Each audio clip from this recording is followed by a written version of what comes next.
Stopping by our booth here for Bookmark at the Catholic Marketing Network is Michael O'Neill. Good to see you again, Michael. Great to see you, Doug. I think we talked to you about 365 Days with Mary.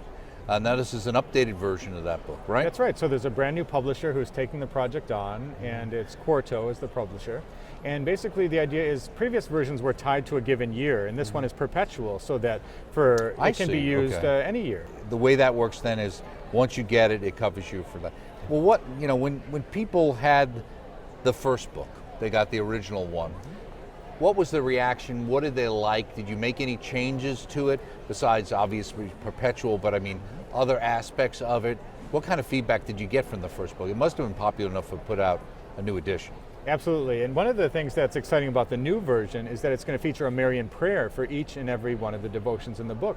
So the prior version just had the information on the devotion, but now people can go ahead and pray to Mary under that title if they so choose. And there'll be maps and other graphics as well throughout the book to show people where around the world these things were happening, these miracles and other events. And are people interested in that today? I mean, sometimes it seems like that gets poo-pooed. We don't believe too much in miracles. In fact, that's a lead into the second book we're going to talk about. But even related to apparitions and things like that, is there still an audience for that and a thirst for that? It's strange. You'd think it's sort of an old phenomenon, a vestige of the past that people kind of acknowledge people believed in, but they don't anymore. But actually, people are excited about miracles even today. So I think people like that for their faith, that little bit of extra push, that little assurance from God. And they are still interested in miracles, and the Catholic Church is as well. Every canonization cause has 2 miracles that are approved for the Church. It proves there is something else, absolutely. That's right. Absolutely, it's a great reinforcement, and people like it for cultural and other reasons. For example, if you're from Ireland, people automatically flip to Our Lady of Knock just to make sure it's in the book.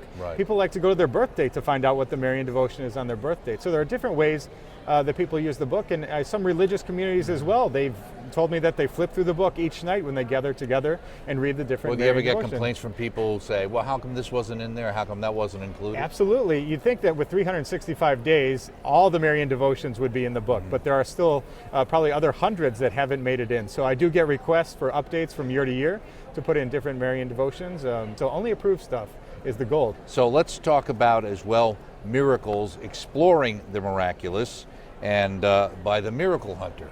Is he here? That's what people call me, so I would say he's right here in front of you. It's okay. Now you got a forward by Dr. Mark Miravalli.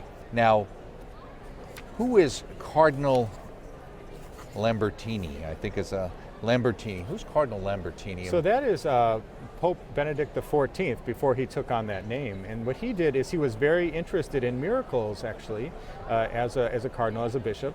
And he wrote all these rules for the way the Church investigates and approves miracles. It's one of those things that are even used to this day. And we look at things like incorruptible bodies. Is that a sign of sainthood? And he says no, for example, only in the most perfect cases, like St. Andrew Bobola, who was preserved for so many years in such a state of perfection that was a sainthood miracle. But he wrote, Lambertini wrote all these rules and regulations down for the way the Church investigates miracles. When you're forward, you say the Church began with miracles and divine gifts, and being one, she continues the same.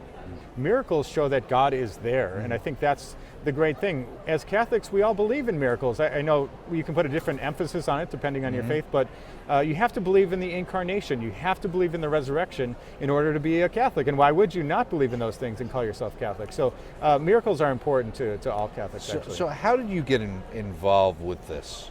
How did you get involved with miracles? And here you are talking about David Hume and that whole idea. And you can understand why so much of the materialist approach to the world we live in comes out of the Enlightenment period.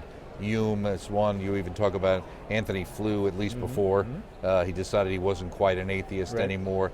This idea that Hume just basically says, well, there can't be miracles because there can't be miracles. Right. Yeah, there is a lot of skepticism and negativity towards miracles from non-believers. That National Geographic article that appeared in December, there were a lot of comments from atheists and non-believers on blogs and whatnot, people saying that, what is the National Geographic doing? Acknowledging that miracles can exist. So some people do not believe at all that miracles are even possible. But of course, as Catholics, miracles do a lot for our faith. Well, because if I believe there is a miracle, by definition, you have to know what's next. There has to be a God. That's right. And if there's a God, then what? Right, exactly. You say when you attended Stanford, I took a break for my engineering major and science classes enrolled in an archaeology class. Why did you want to mention that in this book? Well, throughout my whole life, I did engineering, and so I had to show what was the turning point to go from engineering into this other world, which is the study of miracles. And it's not a normal pursuit, as you might want to comment on, but what got me going was I took this archaeology class, and I always had a love for Our Lady of Guadalupe, and was curious about the tilma. Was it just this thing of legend, or was that a miracle that we could put our faith in? And so I explored that in the archaeology class, and that set me on this path to becoming the miracle hunter. So that was a pivotal moment in my research on miracles. Now, you talk about in the book, are miracles really that important? What should we do with miracles? Miracles or fraud? How does the church decide? You also talk about trends and claims of the miraculous. There's actually trends? I know every radio interview I'm on, people say, what are these trends? Is the Virgin Mary wearing a different outfit according to the... Is it a particular type of miracle that people tend to report? Or? So in that section, I talk about the preponderance of apparition and other miracle claims that have happened in the 20th century. So if you look from the Council of Trent, which happened in 1545 to 1563, that's when they set the rules of how to investigate these things. If you look from century to century, it's pretty flat. The data's flat. But when you look in the 20th century, there's a huge spike, and specifically in the 1980s to today, there's more miracles by far, double, triple, quadrupled the number of miracles than ever before reported. Well, is that because there's more copycats and people see stuff because I know one of the things I remember talking to Father Benedict Rochelle about his wonderful book, A Still Small Voice, and he was always a big fan of Bernadette of Lourdes. And he pointed out that around the same time that Our Lady did appear to Bernadette of Lourdes, there were lots of other kind of copycat, quote unquote apparitions that weren't true. That's right. Because the devil likes to ape whatever God is doing.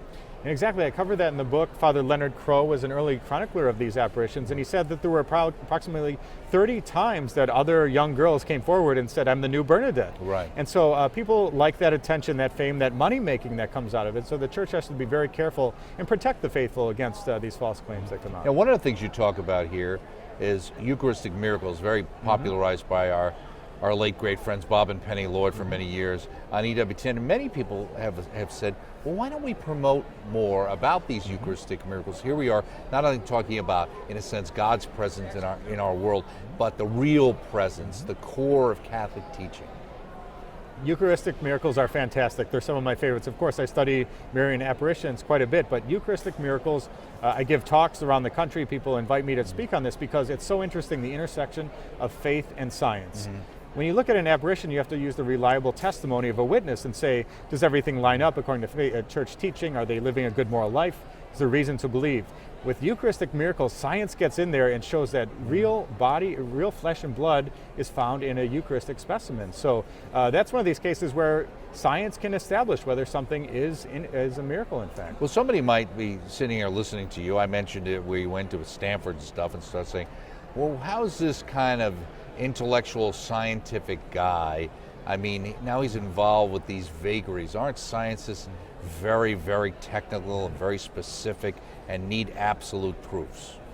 Well, if you look at the Lourdes Medical Commission, for example, there have been thousands of cures throughout the ages. You have 8,000 medical cures in the queue right now that they're still looking at. Only 69 have been declared absolutely inexplicable medically. And so the church is very careful on these things. When you look at canonization causes, there's a huge medical commission for each and every one, and the miracles get thrown out that are brought to the table by these postulators throughout the world. So the church is so careful, and only the things that pass muster, these intense investigations, actually are considered. So the church uses science in the appropriate way in these circumstances. Now, in putting out a book like this, I'm assuming at some point, because I know there's a story in here about, I think it's about a woman who talks about her son who kind of looks up and sees the saints up above the altar, in a sense, and it's kind of like, well, is that a miracle? Is that theophany? What exactly is that? But I'm assuming somebody might say, well, my kid saw this and I saw that and I had a dream, but it really wasn't a dream, it's an apparition. You should look into that. Have you had a lot of people contact you like that? I have. At miraclehunter.com, I have a link to people can submit their miracle stories, and people do, and there are so many claims throughout the world. And when National Geographic published that article, that opened up for a worldwide audience, people sending me their incredible claims of dreams, of visions, of people rising from the dead, and people have shared those stories with me. I love getting those emails, but so many stories of miracles touching people's lives. They can be small miracles, Right. conversions and other things that are smaller, less tangible, but there are big miracles. And there happening. could be rational explanations for some. It doesn't mean it doesn't have a miraculous impact That's right. on That's right. somebody's life, and that's why the church is very careful about saying what something is absolutely something beyond the norm. People make the comment that the church is out to promote miracles and get people in the pews with miracles, but the church actually doesn't want to acknowledge miracles at all. Right. It's because it distracts people. There's a third person in the room. You have Jesus, you have the Bible, and then you have another voice potentially in an apparition. So who do we listen to? Right. So the church wants to rule those out. So anytime the church says something is a miracle, we should believe in it. Because And many it's, times, in legit. fact, I would say that some of the more prominent Protestant ministries have tended to be very quick to embrace stories that seem somewhat miraculous in that way, where the Catholic Church, because it's held to such a high standard, the truth, can't afford to do that. Absolutely. It's a miracle that anything is declared a miracle in Now, the you're Catholic working Church. on a program related to miracles for EWTN. What's that going to be about? I am, and that's of course about miracles, and it's about canonization causes. So we're looking at all the causes in the United States, and we're going to be presenting the great miracle stories that have been validated By the and church, under only the ones that have been validated. and are under investigation. So we're going to show that process of saint making, so to speak, and how somebody becomes a saint. So that should be a fascinating project. Okay, I'm excited. coming soon to EWTN. Thank you so much. Thank you, Doug. Michael Great to be here. O'Neill. 2 books, 365 Days with Mary, and a new edition of that one that lasts forever, and also exploring the miraculous. And this is EWTN on location at the CMN in Chicago.